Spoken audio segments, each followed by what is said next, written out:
Hi every one. ഒത്തിരി പേർക്ക് ഇതിൻ്റെ ഫസ്റ്റ് പാർട്ട് കൊണ്ട് നല്ല യൂസ്ഫുൾ ആയിട്ടുണ്ടെന്ന് വീഡിയോയുടെ സേവ് കൗണ്ട് കാണുമ്പോൾ തന്നെ മനസ്സിലാവും. അപ്പോൾ പാർട്ട് 1 ഓൾറെഡി എവിടെ നിന്നാണ് മലയാളം ഫോണ്ട് കിട്ടുന്നതെന്നും അതിൻ്റെ ട്യൂട്ടോറിയൽ വീഡിയോയും ആപ്പിൻ്റെ എല്ലാ ഡീറ്റെയിൽസും ഞാൻ പറഞ്ഞിട്ടുണ്ട്. എങ്ങനെ നമുക്കതിനെ നമ്മുടെ ഫോട്ടോയിലും വീഡിയോയിലൊക്കെ യൂസ് ചെയ്യാന്നുള്ളതാണ് ഈ പാർട്ടിൽ ഞാൻ കാണിക്കാൻ പോകുന്നത്. ഏത് എഡിറ്റിംഗ് ആപ്പാണ് ഞാൻ യൂസ് ചെയ്യുന്നതെന്ന് ഞാൻ പറയാമെന്ന് പറഞ്ഞിരുന്നു. നമ്മുടെ പ്ലേ സ്റ്റോറിൽ നോക്കുകയാണെങ്കിൽ ക്യാപ്കട്ട് ഒന്നും നമുക്ക് അവൈലബിൾ അല്ല. VPN യൂസ് ചെയ്താൽ മാത്രമേ അത് യൂസ് ആക്കാൻ പറ്റത്തുള്ളൂ. ചില സമയത്ത് അത് വളരെ സ്ലോ ആയിരിക്കും. എല്ലാ ഫീച്ചേഴ്സും ഫ്രീയും അല്ല. ഞാൻ യൂസ് ചെയ്യുന്ന ആപ്പ് കോയിക്കട്ട് ആണ്. ഇത് പ്ലേ സ്റ്റോറിൽ അവൈലബിൾ ആണ്. അതുപോലെ തന്നെ എല്ലാ ഫീച്ചേഴ്സും കറന്റ് ഫ്രീ ആണ്. ന്യൂ എഡിറ്റിംഗിൽ പോയി കഴിഞ്ഞാൽ ഞാനിവിടെ ഒരു ഫോട്ടോ ചൂസ് ചെയ്യാണ്. ഈ ഫോട്ടോ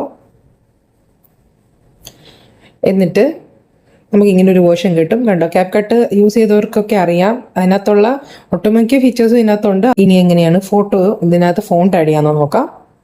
ഇവിടെ താഴെ PIP എന്ന് പറഞ്ഞൊരു ഓപ്ഷൻ ഉണ്ട്. അതായത് പിക്ചർ ഇൻ പിക്ചർ എന്നാണ് ഇതിന് പറയുന്നത്.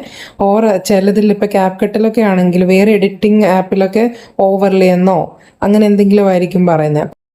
ഇവിടെ ക്ലിക്ക് ചെയ്യുക. അപ്പോൾ നമുക്ക് ഇങ്ങനെ വരും. എന്നിട്ട് നമ്മളിവിടെ നേരത്തെ ചെയ്തിട്ടിരിക്കുന്ന ഫോണ്ട് നമുക്ക് ഇവിടെ നിന്ന് ചൂസ് ചെയ്യാം. അപ്പോൾ അതേ ഇത്രേ ഉള്ളൂ, ഡൺ. കണ്ടോ,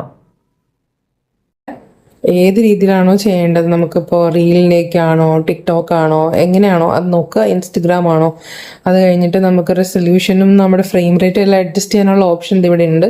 നമുക്ക് ഇഷ്ടമുള്ളതുപോലെ കൊടുത്തിട്ട് നമുക്കത് ഇവിടെ ഡൺ കൊടുത്തു കഴിഞ്ഞാൽ നമ്മുടെ ഗാലറിയിലേക്ക് പോകും. അത്രേ ഉള്ളൂ. Thank you for watching.